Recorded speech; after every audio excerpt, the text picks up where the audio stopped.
You are listening to ASCP Esty Talk, where we share insider tips, industry resources, and education for estheticians at every stage of the journey.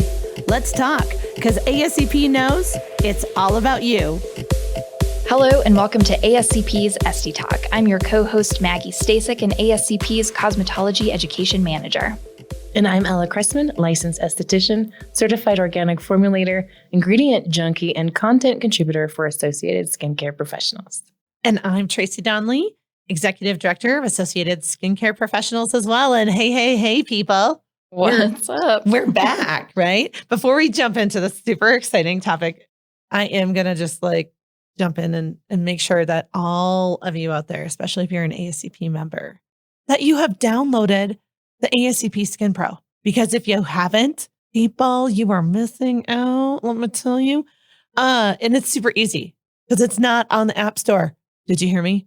It's not on the App Store. So you have to go and log in with your member login on ascpskincare.com and then do it from your phone. It's so smart. It knows what kind of phone you have. It'll tell you what to do. You download it. And then what happens, Maggie? That's right. They have ingredients, skin conditions, indications, contraindications, everything that you could possibly need to be super sneaky in the treatment room. Look how smart I am. Look I how use an smart app I am. that you can't get. Ha, ha, ha, ha, ha. No, I'm just kidding. Okay, Maggie, what are we talking about today? I'm super excited. All right, question for you guys. Have you heard of the beauty movement, Skinimalism?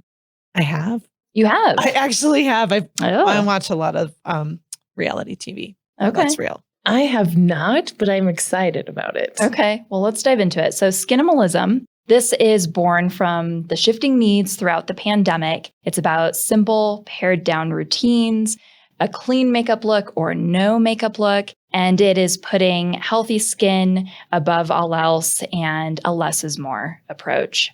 So first question that I want to throw out to you guys is, how many active products or ingredients do we really need, or do we need to be selling to our clients in order to obtain results? Ooh, are you going to go first or do you want me to? I think I would ask you how many active products you have. Well, I think it's an unfair question, but is it a loaded question? It's a loaded question. I mean, all you have to do is open up my, actually, if you even just saw my vanity right now, which is a double sink vanity, and you cannot see the countertop.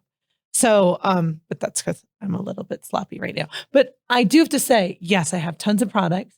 And it's interesting because I have heard of this term because I'm wanting to go that direction. I need to pare it down. Now, that whole idea about paring back makeup, being makeup free, that's not going to happen. I'm not going to do that. Not going to happen for you? Or you don't think it's happening in the industry? No. It's not going to happen for me. I don't think it will happen as this is sweeping the nation. Do I think I've started seeing it a little bit with influencers online? Yeah. I have to say that with this question you asked about how many active ingredients is really necessary. I mean, that's such a good question because I had a client yesterday. She comes in with a tote bag full, because part of it, she's a brand new client. Part of it's let me see what you put on your face. She brings a tote bag in and it's got a little of this from this place and a little bit of this from this place, and a little bit of that from this place. And I'm seeing alpha hydroxy acids and over-the-counter retinols, and I'm seeing all kinds of different ingredients is what I'm looking at for her function. And I try, holding it in. I ask her the question, what influences you to buy this? Why did you buy this? Why did you buy this? Well, because there's this lady in Texas. We live in Colorado, dry, arid. Yeah. This lady in Texas, hot, humid. Houston. She's about my age and she looks great. And she was talking about this product and how it had this, and this in it. And so there's two thoughts, right? There's a product line who has active products, and then there's a product acquirer, shall we say, gatherer, who has a hodgepodge of active things, and it's all with the intention of looking good. And I would say for consumers, be careful of what those actives are. And for practitioners, active, what does that mean? What does an active product mean? Because does it mean initiating a response from a botanical, or does it mean cell turnover from a retinol? Entirely. Yeah, I totally agree with you. I mean, active means a lot of things. It doesn't mean that you're slathering your face with an acid necessarily. It could be it's just vitamin C. Yeah, which would be active. Yeah. Yeah. How many would you need? Personally, whatever it takes. I just today. See, that's the problem. That's how I am. I'm like, well, if 2 serums are good, I'm going to put 6 on. 6 different ones. I was having a conversation with my friend on the way here, and I was like, going off, blah, blah, blah, blah, blah. I'm going to be, how old am I? Oh my God, I'm going to be 44 next month. Oh, girl, I just turned 49 last week. But still, it changes. It does change. It changes. And so it is changing. Whatever it takes is my answer to the question. Okay. Well, I think we're all product junkies, so we maybe can't answer that aren't question. you a little less though? I mean, that's why, weren't you the one who, you were like, no, I like to keep it simple. You don't get all fussy every day. I am like you with an entire cabinet or 2 of products that I rotate through, but what I use on a daily basis is pretty minimal. I want to be like you when I grow up. That's my new plan. Is to not put 6 on. Yeah. You don't need that. Yeah. You want a skinimalistic down, Tracy. Right. Yeah. Wow, I want that t-shirt. Yeah. So the idea with Skinimalism also is that your routine really is just 2 to 3 steps. So esthetician to esthetician outlet, is that enough? In the treatment room, we're doing a whole heck of a lot more, but when we retail to our clients, is that enough? Yes. I would agree that that's enough. It's sufficient, depending on the product line that you're carrying. Yeah. Well, a couple things, depending 2 to 3 base, your core products. Like the daily deal. And then you have a couple of bump it products. That you're using maybe a couple times a week. Yeah. And I think that should be sufficient if the products are formulated in a certain way. You look at other brands that are over the counter. We talked about it in another podcast called, we're not going to say the name, but Basic, that they would have 9 different things from that line versus 1 different product from a different line, that would incorporate those things.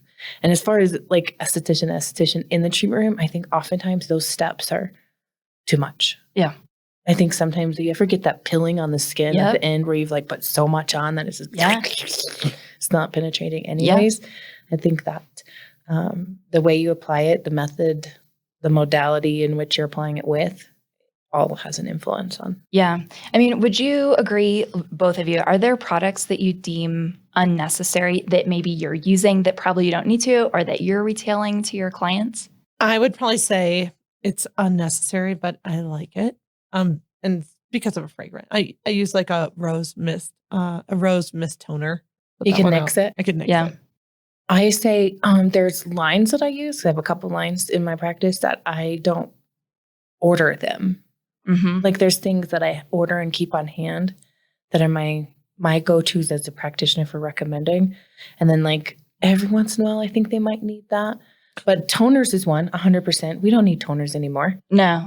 And I'll admit, when I was an esthetician, I never sold eye cream. In fact, I was just going to ask you about that because I just took it out of my routine. There are estheticians that will totally disagree with me, but I would tell my clients always, you do not need this. Take your eye cream up and around your eye, and that is just fine. Get your normal moisturizer and put it up in your... Yeah, so I just took it out. I did. I'm one of those that will sell it. Eye cream and eye serum. Well, no, I used to do it. I used to be freaking out if I was out. Did I not? I came to your spot and I was like, can I get 5 of these? And you know which ones I'm talking about. Yes. And I was like, oh my God. But I just recently was like, I'm throwing caution to the wind. Yeah. I'm putting moisturizer up here. I have an idea. Oh boy. Should we do one eye, one way? Yes. One eye, the other? 4 weeks. 4 weeks? Oh my gosh. What if I look so jacked up? Well, if we're talking about a pared down routine, only 2 to 3 steps, your eye creams, your lip plumpers, the rose mist, it doesn't factor in. On the side note, let's do the challenge. It'll be funny. Yeah, 2 to 3 plus. Wait. May 1 begins left eye challenge. I do see where Ella's going with this, though, because you do have such advances in ingredients. You've got peptides and the ability to eliminate those dark circles and reduce that puffiness. Oh, look at it's like you're selling yourself right now. Well, I get the science, but I'm a skinimalist. You're a skinimalist to the core. Yeah. What can I say? You know what I like to use too, and I like to retail because it's fun at the cash wrap, is those under eye masks. Are you talking about the ones that are the gel? Well, I'm addicted. I just actually bought a case of them. I love them. I love to sell them. And me and my fiancé, we sit and we watch Don't tell him I told you, but he watches Real Housewives too. But we watch Real Housewives. Said it in front of like 30,000 people. But we watch it. He loves it. And I got him the black one, so he feels cool. Oh, see, I got Chris the gold ones. Oh, You guys are spilling the beans. He doesn't even listen to it. So. But we like to sit there and watch them because Real Housewives, they wear them too, so we're part of it. I know. Real Housewives of Lakewood, Colorado. You and I should just get the show going. Okay. Anyhow, I digress. So there's a new trend taking over Skinimalism, and that is status skin. Hey guys, stop. Let's take a quick break. Elibana, Australian-born, globally loved. Elibana's story is simple. They love lashes and brows. They shoot for the stars and lift lashes to new heights. Their addiction is real, their passion is popping, and there is nothing more they crave than offering excellence, service, and innovation in products. Elibana Lash Lift allows you to offer your customers luscious, lifted lashes that can last up to 12 weeks in one safe, 20-minute treatment. Learn more at elibana-usa.com. Let's get back to the conversation. Do you know status skin? I have no idea. I want it. I thought Skinimalism would be status skin. You would think, but it's actually a trend of its own. Oh. So Skinimalism, this is about focusing on condition and health of the skin, paring down. Status skin is about flaunting it. Ew. Oh, how do you do it? Look Yeah. at me. I want to do it. I'm minimalist, skinimalistic. I got it. So you still have that minimal pared down makeup. You have hidden perfections. And you have dewy, glossy, or even a wet skin look. Oh, so it's like being a poser. So you do hide your imperfections, but you're like, listen, it's like, I got nothing on, really. Trust me, I have nothing. But you really do. Is that it? Yeah, you're a total No, I mean, sorry, I'm a product of the 80s. Sorry. You guys are a little younger than me. I'm just sharing what I've learned here. Okay, Okay. but wait a minute. No, Let but me that's the ask you a posing, question. right? Yeah, poser. Poser. Don't be a poser. But let me ask you a question. We know like how things started out. Like there's celebrities that do this, right? Mm-hmm. I know they start out well-intended and then they're emulated. Yeah. Okay, I can just imagine that somebody has, you said petroleum jelly on their face? That's the thing. It's called slugging. Slugging? Yeah. Okay. So we'll talk about it in a second. Oh my gosh. Okay. So this is what I'm thinking of. I'm thinking of like a couple years, the eyebrows, for example. They went from these like skinny ones. Pamela Anderson, like two hairs thick, to these drawn on extreme, right? We had the celebrities that did it. And then we had the emulation that was like scary. Well, then they lost the whole eyebrow. Slugging going to be like on the emulation side? Is it going to be so slippery that there's going to be like face prints everywhere? Yeah. So, okay. Well, tell me what the slugging thing is first. So, I mean, if we're jumping ahead, I don't know. To Ella's point, did you guys all see, it was Hailey Bieber who posted and she had the glazed donut skin look. And then from that evolved and now you have slugging. So slugging is all over TikTok and it's about slathering your face with like Vaseline, petroleum jelly, something that makes your skin look like you're like an oil slick, like yeah. what some people looked like when I was in junior high. Totally. And this is the status skin. It's giving you that wet, dewy, glossy, completely supposedly perfect skin. When you go to hug your friend, like if I had my face on like that, and I was going to give you a big hug, Ella, like, hi, babes. Haven't seen you for a while. Right? Do I just leave like big face prints all over your shoulders every time I see It's like you? the slide right off the sheets look. Yeah. I couldn't help it. Yeah, exactly like that look. But how practical is having a Vaseline sluggish I mean, face? if you're fighting someone behind their middle school, then it's practical. Yeah, right. If you're a boxer, it's practical. But practical every day. And it's so interesting how 5 years ago, it was matte skin that was so matte. Beautiful. Yeah. Yeah, we've gone the opposite extreme, right? Always. Don't we? I mean, are we shocked? Yeah. It's like, I'm going to have big, huge bell bottoms and big, wide jeans. Now I'm going to have like ones that you could spray paint on. But, well, I guess it could be said like those spray painted on jeans could cause health issues. They could. But what does this mean for skin health to be putting something so occlusive on your skin for so long? Totally. That's why you need to cover up those imperfections. You've been slugging it. Yeah, you're going to have acne, Yeah. like blackheads and whiteheads. Like, I mean, slug life. Yeah. I think you're going to have to put putty on your face if you do that too long. Slug life. So slug and skin is going to change Skinimalism to maybe they'll have tinted Vaseline. What's going to happen Interesting. I think what's going to happen is you're going to end up having such bad skin is Skinimalism is going to be out the window and you're going to need some serious treatment.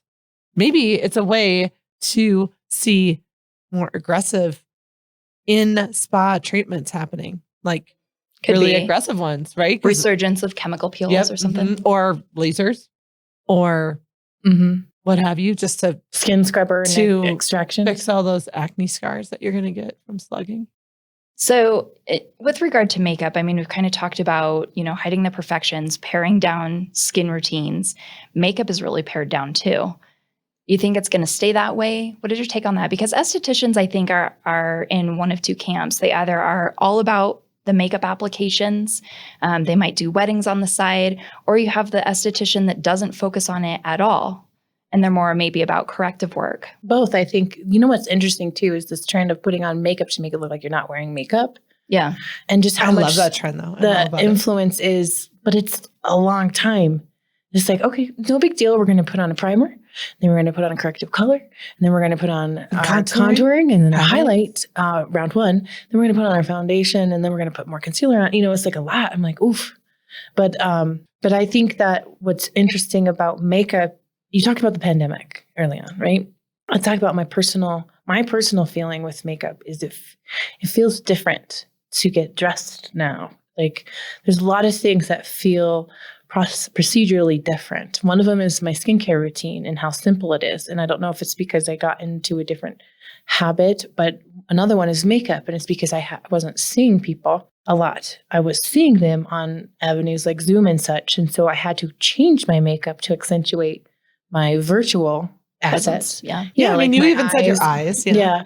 And different things in person. I'm going to be honest with you. I'm having a hard time wanting to do my makeup every day, which is not me. You guys know me. I love pretty things, but wanting to do my makeup and then wanting to do it that much. Like I want to be skinimalistic with my makeup. I wish I could, but I feel like there's still certain things I have to do. Like I feel like I wear heavier eye makeup than before. Also, that being said, I think there's an influence with some of the procedures that we offer, like lash extensions. I think that has an influence on the amount. We talked about this a couple podcasts ago. So definitely does. It has an influence on what's important now, bigger lips, because you're not putting the eyeshadow on or the winged eyeliner now. Well, you can see your lips now. And people from other states can see mine right now. I know. Go you. Or some people's, but yeah. But I think it's interesting. I think you're always going to have artistic expression. So I think that, you're going to always have a camp that's like, I don't like a lot. And then you're going to have that artistic camp that's like, oh, this season's eyeshadow color is neon yellow. Yeah. Fantastic. What can I do with that? So I think you're always going to have, I really was thinking that, after COVID that we would see less glam eyes, less glam, whatever, and really see that because people weren't doing it. And people were used to more natural faces. But to be quite honest, I haven't seen, there are people getting lash extensions like crazy. They're getting brow lamination. People are in it to win it. I think, if anything, people are adding more of everything.